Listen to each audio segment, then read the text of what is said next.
اگر آپ پیدل سفر کے شوقین ہیں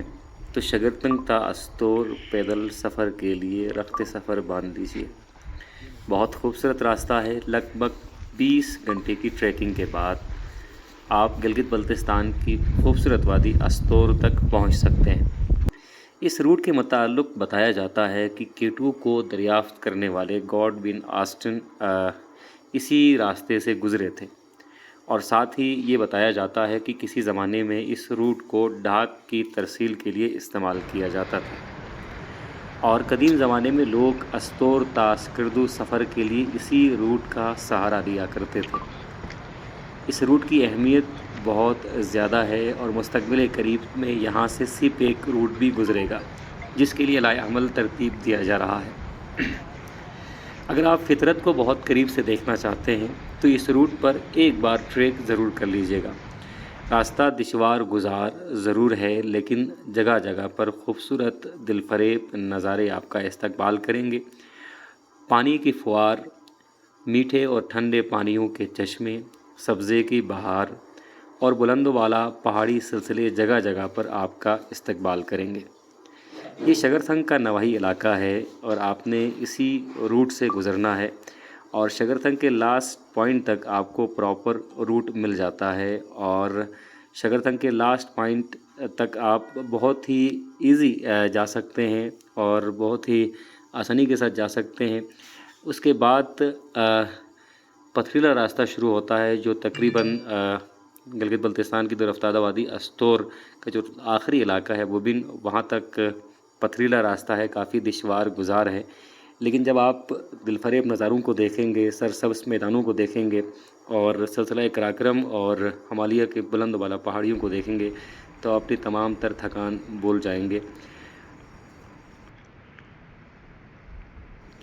اس ٹریک پر ٹریکنگ کرنے والے احباب عموماً تھکتے نہیں ہیں، کیونکہ جگہ جگہ پر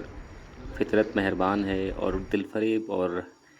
حسین نظارے آپ کی پوری تھکان جو ہے وہ اتار دیتے ہیں۔ تاہم اپنے ساتھ خوراک کے لیے مختلف آئٹمز ضرور رکھیے گا جنہیں آپ آسانی سے کیری کر سکیں، چونکہ جو روٹ ہے وہ بنیادی طور پر پہاڑی سلسلوں کے بیچ میں واقع ہے، تو آپ کو یہاں پر پانی کی بہت زیادہ ضرورت محسوس ہو سکتی ہے اور فاسٹ فوڈ کی بہت زیادہ ضرورت محسوس ہو سکتی ہے، کیونکہ آپ نے اپنے وٹامنس اور اپنی انرجی کو بحال رکھنا ہے۔ تو اپنے ساتھ چاکلیٹس، ڈرائی فروٹس اور خاص طور پر جو میٹھی چیزیں ہیں یعنی کہ بسکٹس ہیں، سویٹس ہیں، وہ لازمی طور پر رکھیں۔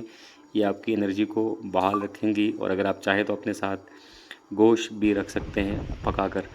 یہ پتھریلا راستہ جو آپ دیکھ رہے ہیں، اسی طرح کا پتھریلا راستہ جو ہے وہ لگ بھگ لاسٹ پوائنٹ ہے استور کا ببین، وہاں تک اسی طرح کا پتھریلا راستہ راستے میں پڑتا ہے، اور ڈیسینڈنگ پوزیشن بہت زیادہ مشکل ہوتی ہے، چونکہ آپ پہلے جب آپ نے ٹریک کا آغاز کرتے ہیں تو آپ اسینڈ کر رہے ہوتے ہیں، ڈیسینڈنگ بہت زیادہ مشکل ہوتی ہے۔ یہ ایک جھیل ہے جو 15,400 فٹ کی بلندی پر واقع ہے سطح سمندر سے، اور اس جھیل کا تذکرہ گاڈ ون آسٹن نے، جو کہ کیٹو کو دریافت کرنے والے پہلے شخص ہیں، انہوں نے اپنی کتاب میں اس جھیل کا حوالہ بھی دیا ہے اور اس روٹ کا حوالہ بھی دیا ہے۔ اس کے ساتھ گلگت بلتستان کے مشہور سفر نگار ہیں ڈاکٹر مظفر حسین انجم صاحب، انہوں نے بھی اپنی کتاب میں اس روٹ کا تذکرہ کیا ہے۔ وہ اپنے 3 ساتھیوں کے ہمراہ اس روٹ پر ٹریک کرنے والے، پراپر ٹریک کرنے والے گلگت بلتستان کے پہلے ٹریکر تھے۔ انہوں نے اپنے سفر نامے میں اس ٹریک کا تذکرہ کیا ہے، اور قابل ذکر بات یہ ہے کہ ان کے ساتھی اور وہ عالم پاس جو کہ لاسٹ پوائنٹ ہے شگرتھنگ کا سکردو کا، ایک چوٹی ہے 16,000 لگ بھگ 800 فٹ بلند، اس چوٹی کی سطح پر یہ پھنسے رہے چونکہ برف باری ہو رہی تھی اور ان کے لیے ڈیسینڈنگ بہت زیادہ مشکل ہو گئی تھی۔ تو وہ 3 راتیں، ایک رات ان کی جھیل میں گزری، دوسری رات پہاڑی سلسلے کے اوپر، اور تیسری رات اسینڈنگ کے بعد نیچے یہ لوگ رہے۔ یہ شگرتھنگ کا علاقہ ہے، اور یہاں ان کی چراگاہ آپ کو جگہ جگہ ملتی ہے، اس لیے آپ کو اس روٹ پہ کم سے کم فوڈ آئٹمس کا بحران جو ہے وہ نہیں ہوتا۔ جب آپ شگرتھنگ کی حدود کو کراس کرتے ہیں تو کافی حد تک آپ کو دقت کا سامنا کرنا پڑ سکتا ہے، خاص طور پر پانی کے حصول میں، کیونکہ شگرتھنگ جو نالا پراپر ہے وہ آپ کے ساتھ ساتھ چلتا ہے، اور آپ کہیں سے بھی اپنے لیے پانی کا بندوبست کر سکتے ہیں، لیکن اس کے بعد اپنے ساتھ اپنے بیگ میں پانی ضرور